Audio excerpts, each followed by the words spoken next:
Hey folks, and welcome back to The Mortgage Farmer. Recently, I posted a short video about how you can use your 401k to come up with for a down payment on a new home purchase. Let's drill a little bit deeper into that and talk about some of the things that you need to know and some of the options that are available to you. So, a lot of young buyers will struggle with the ability to save for the down payment for their house. They can handle the monthly obligation. They're paying their rent on time now. It's not really a problem, but saving that big chunk of money for the down payment can sometimes be a roadblock for young buyers. One method that people don't think about is the ability to use your 401k to help you with that down payment.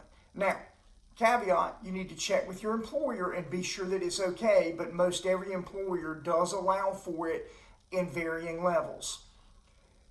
The IRS actually allows for consumers to take up to $50,000 from their 401k as long as it's for the purchase of their primary residence. Now, there's two ways that you can access those funds. We're going to talk about those two ways right here.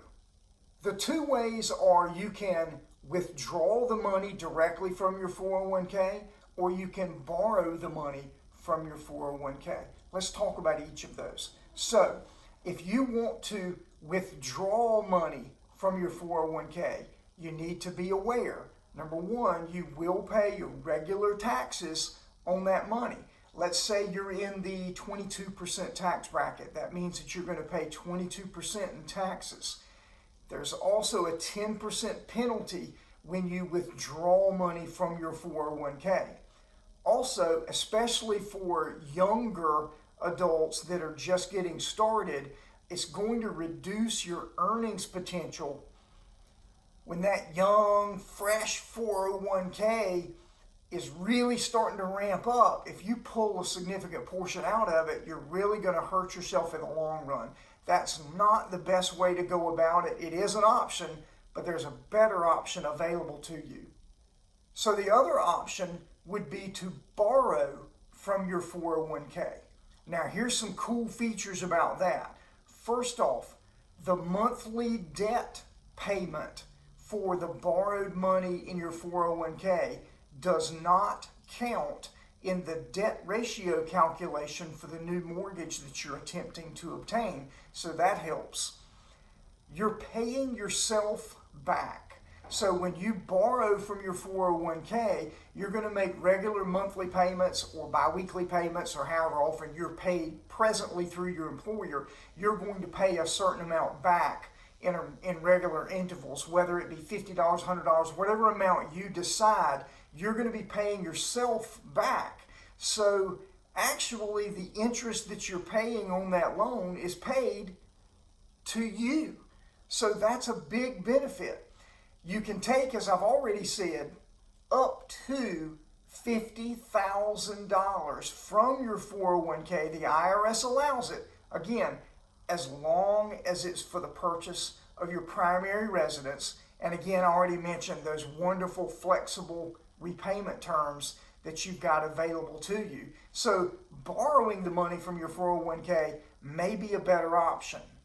So with as little as 5% down payment, you open up a lot of options for different loan programs. There are some no money down programs. There's a few. There are some 3% programs. There's even the 3.5%, the most well-known being FHA. But with as little as 5% down, you open up a world of opportunities in different loan programs.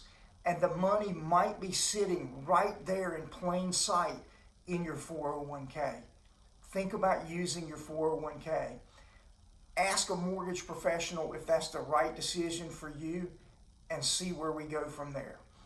It's time for you to start gaining the appreciation and value of the real estate instead of your landlord gaining the appreciation in that real estate. If you like what you've heard here, please hit that like button. And if you haven't already, please hit that subscribe button. We appreciate you visiting with us. We thank you for joining us here on The Mortgage Farmer.